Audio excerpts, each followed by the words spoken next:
Saudara-saudara, marilah kita bersama-sama menghadap Tuhan, kita berdoa.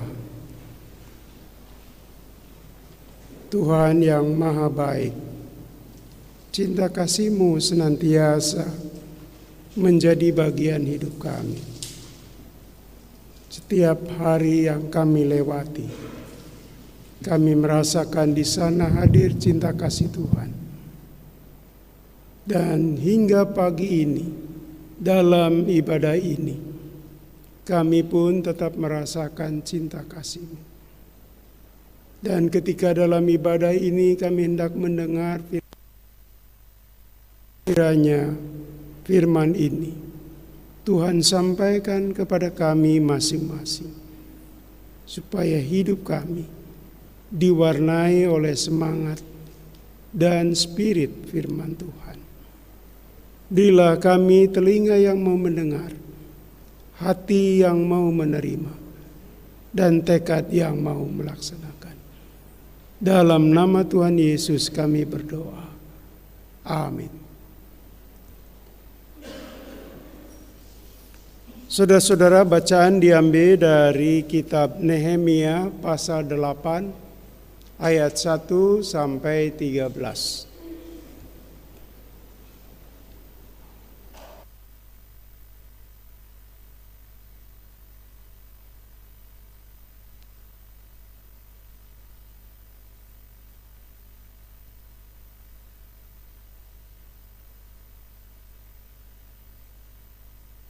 Saya akan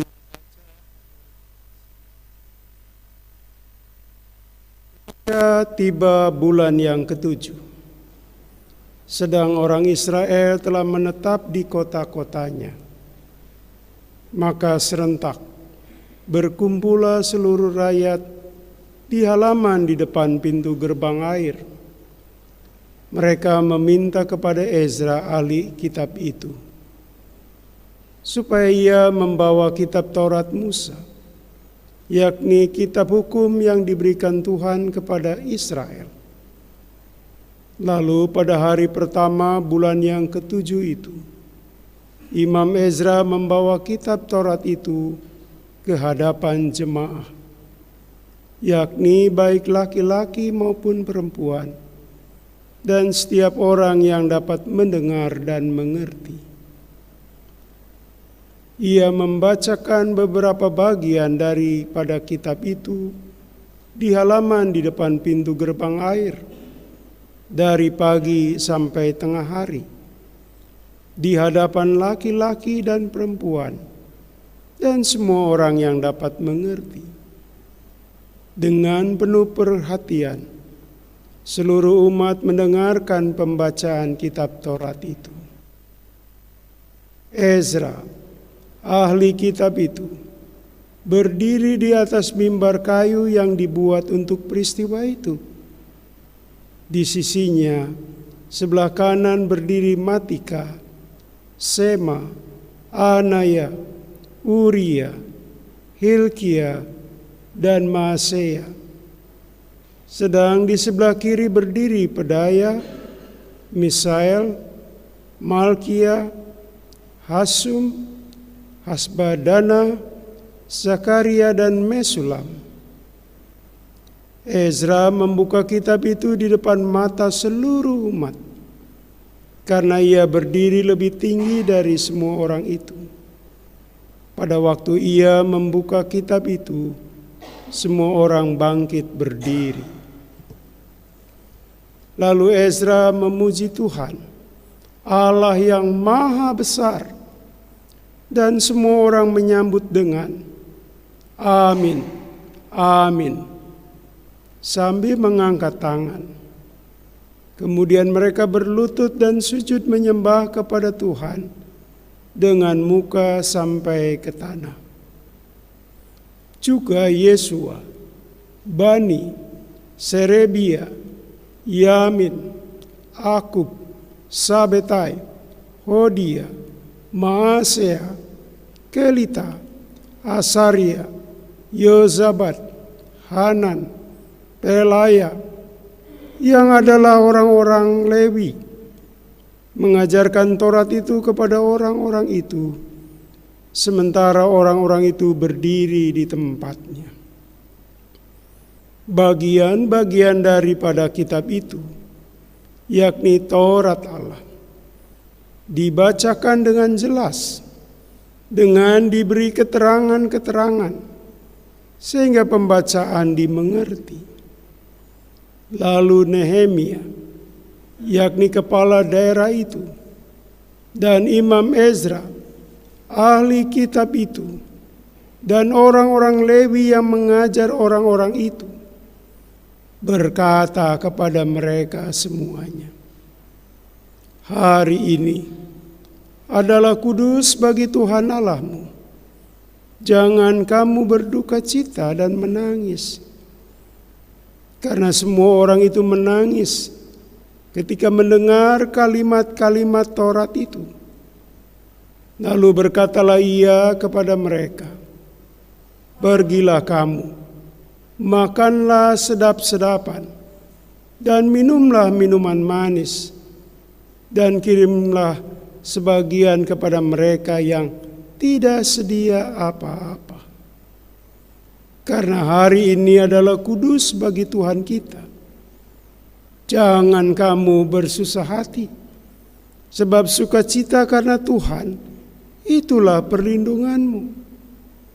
Juga orang-orang Lewi menyuruh semua orang itu supaya diam dengan kata-kata, "Tenanglah, hari ini adalah kudus.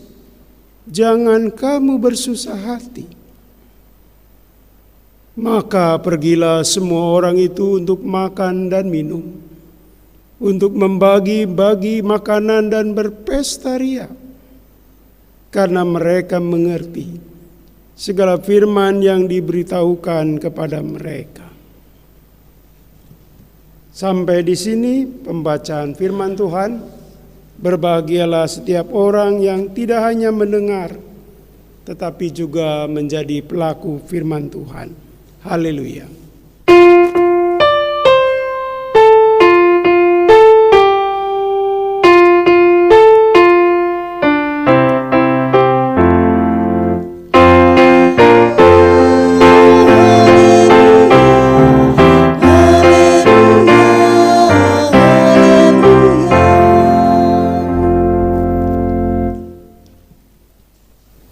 Selamat pagi Bapak-bapak, Ibu-ibu, serta saudara-saudara. Saya merasa yakin bahwa setiap orang punya hari khusus atau momen-momen istimewa dalam hidupnya. Bisa orang menganggap hari yang istimewa itu ulang tahun. Bisa ada orang yang berpandangan hari pernikahan sebagai momen yang paling indah. Atau ketika orang itu pertama kali bekerja, bisa saja itu dianggap hari yang istimewa. Israel sedang merayakan sebuah peristiwa yang istimewa, saudara-saudara. Di mana keistimewaannya? Karena mereka sekarang berada lagi di negerinya sendiri. Bertahun-tahun, berpuluh-puluh tahun mereka hidup di negeri pembuangan, saudara-saudara. Mereka berada di negeri orang lain. Mereka hidup dengan gaya seperti orang lain. Dan mereka seolah-olah kehilangan identitas diri sebagai umat Tuhan. Setelah puluhan tahun mereka hidup di negeri orang lain. Pembacaan tadi adalah pembacaan ketika orang Israel menginjakkan kakinya kembali di negerinya. Siapa yang tidak suka cita dan siapa yang tidak bangga kalau puluhan tahun di negeri orang lain sekarang bisa kembali ke tanah leluhurnya. Momen inilah momen istimewa, saudara-saudara. Selain itu, selama puluhan tahun, ketika mereka diboyong oleh bangsa lain ke negerinya, mereka seolah-olah kehilangan identitas. Ibadah tidak bisa beribadah seperti di negerinya dulu. Banyak sekali ada nilai-nilai berharga yang dirampas dari diri mereka. Karena itu, dua peristiwa itu, saudara-saudara, ditempatkan oleh Nehemia sebagai hari yang istimewa, yang kudus. Bisa pulang ke negerinya, sekaligus bisa beribadah seperti pada umumnya. Sudah lama mereka tidak membaca kitab Taurat, saudara-saudara. Ada sesuatu yang hilang dari diri mereka. Saudara-saudara, bagi orang yang setia dalam beribadah, ada masa pandemi yang 1 atau 2 tahun kita tidak beribadah di gereja. Betul ya? Itu ada orang yang senang. Kebetulan katanya, biasa nggak ke gereja nggak ketahuan. Tapi ada yang kemudian setelah 1 tahun tidak berjumpa dengan umat lain, tidak menginjakkan kaki di gedung gereja, begitu diberi kesempatan, ada banyak yang menangis, saudara-saudara, terharu. Tuhan, berbulan-bulan saya kehilangan persekutuan, bertahun-tahun seolah saya dilepaskan dari persekutuan. Seperti itulah emosi dan perasaan orang Israel. Karena itu tadi ada orang yang berduka cita. Dan Nehemia mengatakan, jangan berduka cita. Ini momen bersuka cita. Karena sesuatu yang lama, yang berarti, telah hilang dari diri mereka. Sekarang kembali, saudara-saudara. Ezra sebagai imam pada waktu itu diberi kesempatan kembali untuk membacakan kitab Taurat. Dan ketika dia membacakan kitab Taurat, dia didampingi di sebelah kanan dengan di sebelah kiri oleh orang-orang istimewa, yaitu orang-orang Lewi. Dan itu mengembalikan nostalgia mereka, romantisme mereka, seperti yang dulu-dulu mereka lakukan. Setelah sekian lama mereka kehilangan arti bagaimana ibadah yang sebenarnya. Setelah sekian lama mereka kehilangan waktu dan kesempatan membaca firman Tuhan. Kini anak-anak, laki-laki, perempuan, dan semua lapisan mendengar firman Tuhan. Ini seolah-olah mengembalikan lagi masa-masa kemasan mereka sebagai umat Tuhan. Kembali lagi mereka punya kepercayaan diri bahwa Tuhan itu betul-betul mengasihi mereka. Betul-betul Tuhan itu tidak meninggalkan mereka. Mereka diminta untuk menempatkan momen istimewa itu sebagai sesuatu yang berharga, di mana mereka memanfaatkannya untuk membaca hukum Taurat, dan semua berkumpul, saudara-saudara. Ibu bapak, dalam pasal-pasal sebelumnya Nehemia diberikan gambaran tentang siapa dirinya. Dia seorang yang bekerja sebagai juru minuman raja. Juru minuman raja berarti orang yang selalu dekat dengan raja. Dan itu jelas jabatan prestisius, jabatan yang membanggakan. Tiap hari dia bertemu raja, tiap hari dia mencicipi dulu anggur atau makanan sebelum dimakan raja. Siapa yang tidak bangga kalau sekarang kita ketemu Jokowi, saudara-saudara? Ya. Jokowi itu kan presiden yang suka kemana-mana ya, ke lapisan bawah.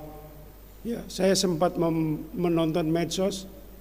Jokowi pergi ke sebuah daerah di Indonesia Timur. Semua orang histeri.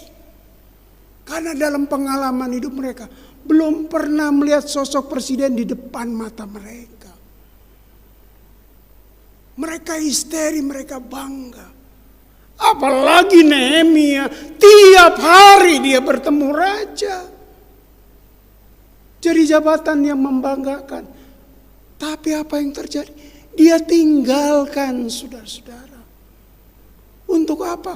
Untuk kembali ke negerinya. Membangun puing-puing gerbang yang telah hancur itu.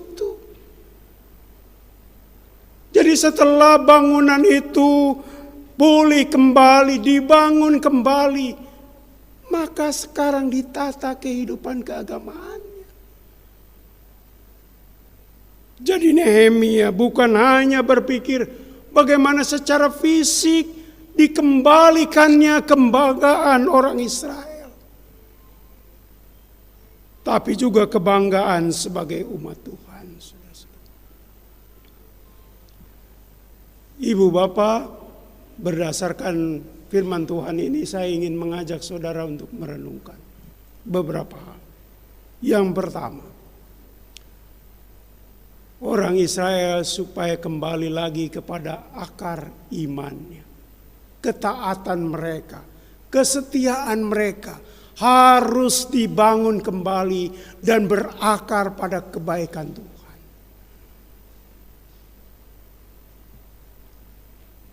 Sebagai ilustrasi saya punya cerita personal, cerita pribadi. Ketika saya masih bekerja di perbatasan Jawa Tengah dan Jawa Barat, ketika saya pendeta di Cirebon. Suatu senja, bapak-bapak, ibu-ibu, ada seorang anak remaja. Dia masuk ke halaman rumah kami, lebih tepat pastori kami. Dia membawa puluhan bunga anggrek. Lalu dia menawarkan, "Pak, mau nggak membeli bunga anggrek yang saya bawa? Karena sejak pagi saya menjual bunga anggrek ini, tidak ada satupun yang membeli."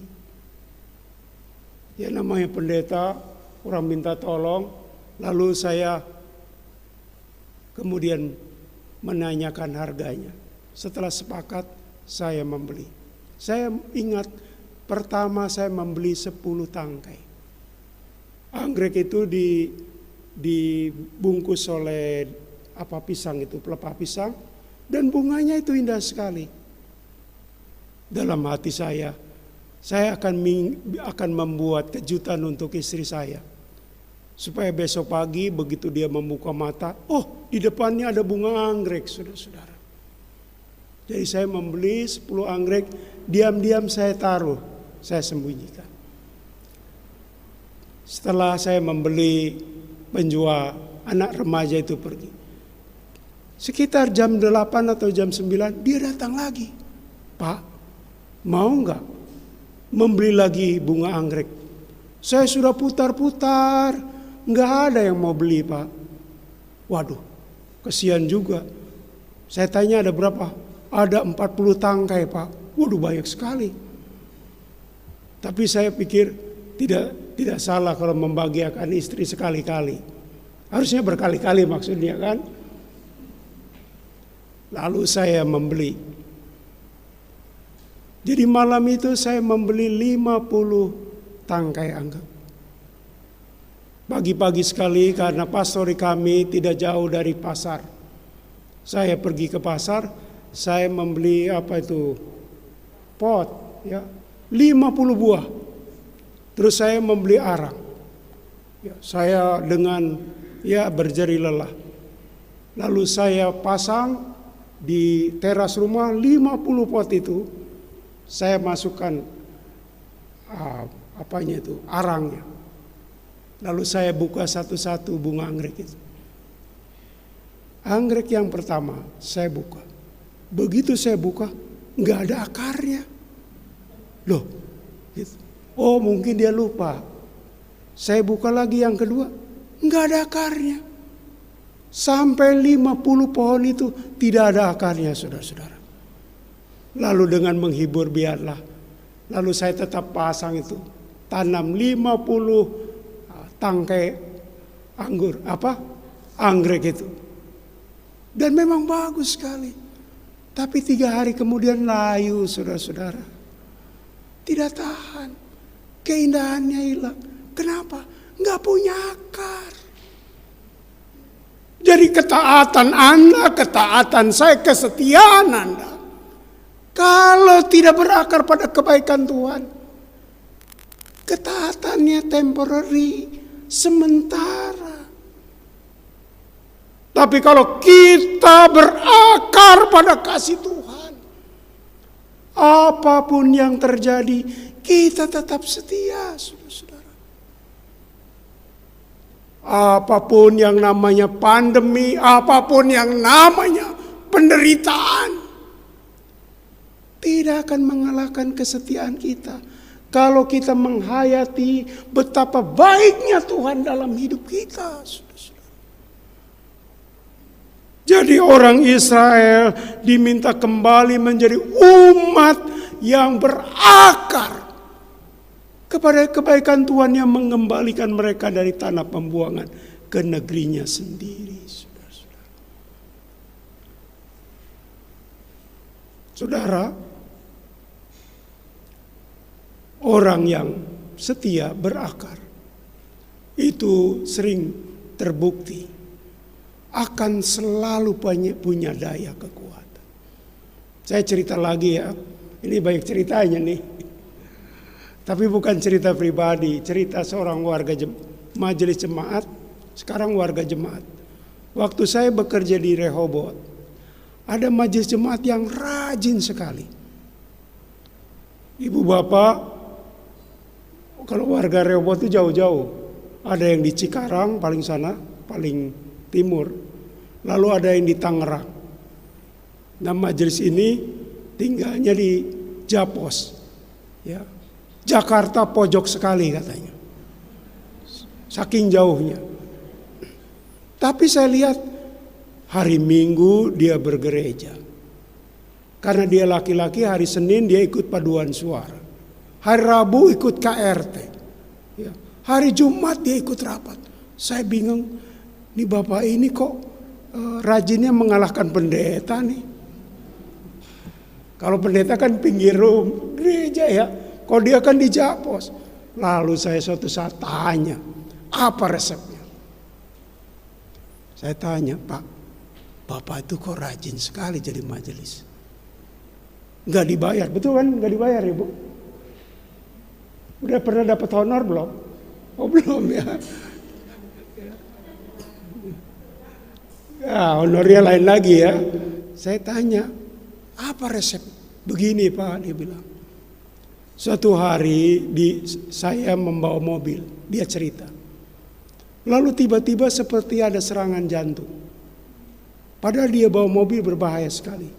Lalu apa yang dia lakukan? Dia masuk ke jalur Transjakarta. Lalu masuk Transjakarta, lalu diam. Karena sudah tidak bisa bawa mobil. Otomatis kan semua mobil berhenti. Dan kemudian ditolong. Dia ditolong dan dibawa ke rumah sakit. Itu yang pertama Pak katanya. Yang kedua, suatu hari saya menyeberang jalan lewat jembatan penyeberangan. karena jantung saya punya masalah. Ketika pada waktu itu sore hari dia cerita, ketika sudah di tengah-tengah, jantungnya seperti mengalami problem. Dia terjatuh. Lalu dia teriak-teriak. Orang yang lewat malah takut karena sore hari. Lalu dia bilang, saya ingat tukang rokok yang jualan di bawah tangga itu. Dia naik. Lalu saya dibawa, ditolong.